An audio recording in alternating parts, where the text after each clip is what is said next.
Everybody, welcome to another iteration, or that's just a fancy way of saying episode, of Intelligent Care Conversations. I am Branden Hill, and this is Dr. Kathryn Alderman. And I had to get a little more relaxed for this episode because He's stressed out. we need to talk about something. Yeah, we need to talk about 50 Shades of Grey. Yeah. What does that have to do with dentistry and technology? I had to really explain to Branden and convince him that it's very important to talk about 50 Shades of Grey. You know, I did not read the book. I watched the movie. What are you talking about? I'm not referring to the book. What are you talking about? I don't know what we're talking about. It's a clinical dentistry, Branden. I'm learning something new every day. Okay, fine. There is a book. There is a movie. But today we're not talking about the movie. We're not talking about the book. We are talking about clinical dentistry. And there is not black and white. It is gray. It is gray. And it's a lot of shades of gray. It's a lot of shades of gray. All right, now I'm getting it. Thank you. I feel so better when now. we're looking at the x-rays, as a clinicians, we look at a lot of x-rays every single day. Right. And we are humans. We're not AI. Our eyes get tired. You mean you're real? Exactly. Okay. All right. And sometimes I just don't see anything by 3 o'clock in the afternoon. Okay. Truly, I shouldn't even be practicing dentistry by 3 o'clock in the afternoon. So if I have a lot of I don't think you should say that publicly. I don't think I should. I said it. I might need to cut it out to say that. But truly, when we are clinicians and we have a lot of x-rays to look at, we wear loops and we have to take loops in and out, and we see a lot of patients per day, our eyes get tired. We truly get tired. So our eyes, just even if we're not tired, our eyes don't see 50 Shades of Grey. And AI, diagnostic AI does. Okay. So this is good stuff because, as you know, as a non-clinician, I am a huge fan of diagnostic AI tools. I know you are. I know. I can't live without them as a patient. And as I've told you many times, I don't want to go to a dentist that does not use diagnostic AI tools. It's going to become a standard of care. It truly will become a standard of care. And here's why. Because it allows a better communication with our patients. Because our patients don't understand what's happening in their mouths. I have no clue. They have no clue. They need those visuals. They need to see what's happening in their mouths. And AI diagnostics allows to have that visual presentation of dental disease and for patients to see it and visualize it. So that's number one benefit. But number two, that hygienists can use it to educate patients. Younger associate doctors can use it and gain that confidence. Yep. And ultimately, it is about 50 Shades of Grey. So, staying on that topic. So, obviously, there's multiple tools out there. Different companies are doing this, and I think they all do a good job. And some may do a better job than others. But I think what we're getting at here with this 50 Shades is each tool may benefit, well, each dentist may benefit from a different tool or a different company's AI tool than another. How do we determine that, or how do dentists determine that? So AI diagnostic, as I mentioned, is going to become a standard of care. Yes. Truly, it is becoming a standard of care. So now the question is, okay, it can see 50 Shades of Grey. It does allow you to have a better diagnostic ability, to see the dental disease and read with the x-rays. But now you have to choose it. Now we have convinced dentists. Now they are ready to add AI diagnostic to the office. Also, guess what is the percentage of dentists in USA? I love when you come with stats. It is, but guess what percentage of all active dentists are using AI diagnostic right now? Right now, today? Right now, guess. 20. Only 5%. My. That's blowing my mind. To me, that is like the easiest thing you can add to increase case acceptance, to help patients to see the treatment, and ultimately to create a better trust with the patients and to give me more support. Why do you think that is only 5%? I think it's all become a standard of care, but it's it's just something that dentists may be slow to adapt to. Yeah. But I wouldn't be able to practice without it at this point. No, That's I get it. I mean, it's clearly, and I guess there's a lot of things like that in business that, you may be slow to adopt to, but I can tell you, every dentist I talk to that uses it would never live without it. that's how I find it too. And there are some dentists that didn't have a good experience with using one. That brings us to the question in place here: how do you choose a company? How do you choose a product? Because there is 6 leading AI diagnostics right now. Right. How do you choose it, and how I'm do guessing you? it depends on what type of dentistry you do. I guess it depends on, you know, I guess what type of patients you're seeing, what types of, it's really just, what type of dentistry you do. I mean, I'm not sure what else would go into that. You got it. But really, the way to break it down is that it's about cost. Okay. How much do you want to spend? Because some AI diagnostics are very expensive. They truly are. And some are cheaper. So some AI diagnostic are more expensive because they bundle other options as well. Right. And you may not need all those options. So that changes the cost. But also, if you're looking for just AI diagnostic, you really need to be clear on what you need to see. Is it cavities? Is it bone loss? Is it calculus? So to give you an example, let's say you're a pediatric dentist, and let's just stick with that. You're a pediatric dentist. You got it. What do you need, and what do you like? Do you go to, I guess, the company and just ask a certain series of questions? You got it. Let's pretend we're a pediatric office that is looking for AI diagnostic. Number one, you don't need everything full set of what AI can show. You just need a mixed dentition, and you need to see cavities. Okay.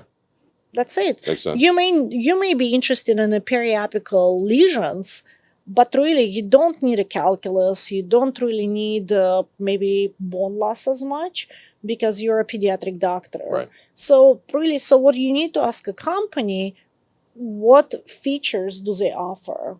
And do you need all these features?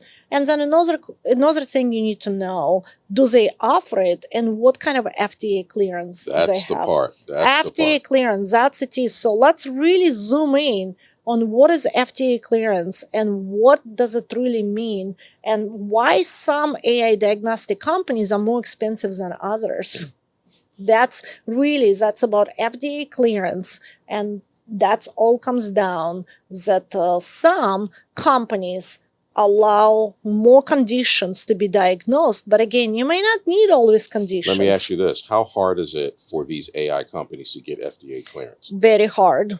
Okay. Very hard. So it could be a case of, a particular AI diagnostic company could be have FDA clearance for one particular type of diagnosis, but not another. You got it. I work with multiple AI diagnostic companies, and right now I have an AI diagnostic companies that is only about 250 months to use. Wow. That's it. That's $250 a month. I would spend it in a heartbeat. Wow. That is really not that much.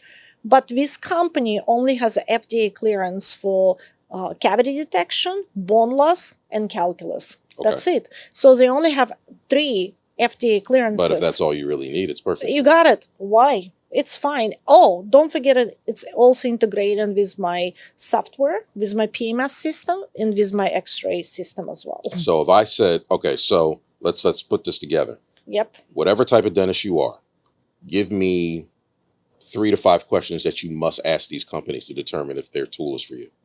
What conditions can you diagnose? Okay, that's one. Does it integrate with my PMS? Big one. And does it integrate with my X-rays? Okay. That's it. So those are the main 3. That's your main. And the cost. What is the cost? Oh, we don't care about that. Yeah. And really what I would do is probably offer a trial. I would want a trial. I would want a trial for sure for the AI diagnostic. And maybe they can have a reduced trial. Maybe they can have a reduced price. But I would want to have a trial to see how easy it is. All that makes perfect sense. So I get I get understanding, which tool makes sense for you based on, I guess, these questions that you ask, right? And then you narrow it down from there. After that, and of course, price comes into play. I guess it's just like anything else. You know, you do your due diligence on customer reviews and that Yep. sort of thing. What have you noticed? And obviously, don't give me any names. What have you noticed from some of these companies that may make them stand out against others? Well, and again, Other than the specific, like say all things are equal, they all have the same clearances, they all integrate with the same PMS. What would make one stand out above another? very easy. They market it. It's simple. For They them, market for them more. but I mean, Yeah. like to you as the dentist, like if To let's me say, as a dentist, that they constantly work on training the AI. okay, They constantly have to work on training the AI model. And that's number one, which really as a dentist, we wouldn't know that. Right. We wouldn't know that. And for me as a dentist also, what other features do they offer? Do they keep adding other features for me to keep using it? okay, You know, maybe they will do a summary of a treatment plan, or maybe they will be able to help me to submit to insurance to prevent denial. Again, it's all depends on my needs and what I need in a practice. So when you're looking at with AI diagnostic companies, also look at what else do they offer. Is there something else that will help you today to run a practice? this makes perfect sense because, and this is just good business sense with any tool that you use, Yeah. because, you know, when you use a piece of technology, even if you're not under a very long contract, you are under a contract in terms of the fact that you've got to get used to using it. Your team Got has to it. get used to using it. I mean, we talked on a previous episode about implementation, right? Exactly. And how that needs to be done. So even if you find someone that says, oh, you know, cancel at any time, and I don't know how many are doing that, but even if it's like cancel at any time, well, I can't cancel any time. I've been training my staff for 90 days. And now if I can't trust you, you're not reliable, and I want to go another direction, I've just wasted 90 days of training. You got it. So how does a dentist prevent that problem? Because even if on paper, we've got FDA clearance, we diagnose the types of things that you need to diagnose, we integrate with your PMS, the pricing is good, all things are being good. What's something else? And I'm getting at something that I hope you say. Mhm. All right. How do you determine who to trust? Well, again, who to trust? I personally have an AI trust score, but I am an AI company. Okay. So I understand how to create that AI trust score. Okay. Again, dentists cannot do that. They don't have the knowledge and experience as I have with creating AI products. So, for example, as an AI person, I can ask questions. How do you train your system? How do you follow up on mistakes? Again, there is a different things that I will ask for that AI trust score. Right. But for the dentist, it has to be simple. So today we're going to give a simple ways that dentists need to sort through with AI diagnostic companies, starting with what do you need? What do you want it for? And then again, does it integrate with your PMS? Does it integrate with your digital x-rays? What is the cost? And what other features the AI diagnostic can offer? Let me ask you this. Yeah. When vetting an AI company, what do you want to know? What do you want to see about the company? You know, I know you said like, you know, how do you train it? But, you know, and that's a question that a dentist could ask, but they may not even know what a good answer is because they're not in your world. So this is really easy. That's why I talk about FDA clearance. And so not every AI diagnostic company will have a FDA clearance for everything. Right. So, but really, that's why you have to ask, what conditions do you have FDA clearance for? And then after that, you need to see, is it enough for you? You may need to be able to see periapical lesions, bone level, calculus, decay, airway. You may need to be able to see panels in 3D, and you may need to be able to analyze CBCD. Like you may need to do Right. all of that. So just well, how do we trust the accuracy? Again, that's really easy because if FDA is involved, it's very easy. We know that It has done that work for you. That has created that AI trust score for you. In the next episode, we will talk about AI receptionist. That is not the case. You don't have federal regulations regulating that AI product. Wild west. So it's a wild west. That's going to be our next episode. But for this episode, we started talking about 50 Shades of Grey, and really what it means that our human eyes get tired. We don't see what an AI can see, and an AI doesn't get tired. It can see 50 Shades of Grey all day long. Yep. It doesn't get tired. So just because of that, it's nice to have that help in your office that can support your diagnosis all day long. Makes sense to me. Exactly. And so that's what it is. And really, again, knowing what they have an FDA clearance for, that's a big important thing, because if they had the clearance, federal regulations have been met. Well, this has been very good. And like I said, we're always smarter when we hear you talk about. Oh, you're so sweet. But next episode, it's gonna be juicy. It's gonna be. I'm bothered by that 5% figure that you gave her. Really? I'm now on a mission. I can't live with that. Okay, I cannot live with only 5% of dentists having something and using something that you and I both believe will be standard of care sooner or later. So we need to change this. You are. So I'm going to go on a crusade for AI diagnostic tools. You are, and you're really good because you really talk a lot about case acceptance, and you often talk about case acceptance as being a low-hanging fruit to really optimize systems and operations in any dental office and to improve the bottom line for any office to become more profitable. So really, adding AI diagnostic is an easy way. You hear that?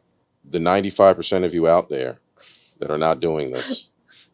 Next time we see you, wherever we see you, I'm gonna go to random dentists now. Tonight when we go to the party, okay? Yeah, we're going to a dentist party tonight. I'm just gonna ask, I'm gonna introduce myself that way. Hi, my name is Branden. What type of AI diagnostic tool do you use in your office? And if they say no, I'm like, I don't even want to know you. You're dead to me. All right, I'm joking. I'm not He's joking. He's going to give them a business card with our QR code for this podcast, and they can log in and listen to our episodes and learn how they can use AI to improve the patient care. That's right. It's all about patient experience. It is. It's like, treat your patients right, you make money. That's how this works. It's funny. All right, listen, everybody, this has been great. Thank you so much, as always, Dr. Thank Kathryn. you so much. And, Thank you. This has been Intelligent Care Conversations, and we will see you again soon.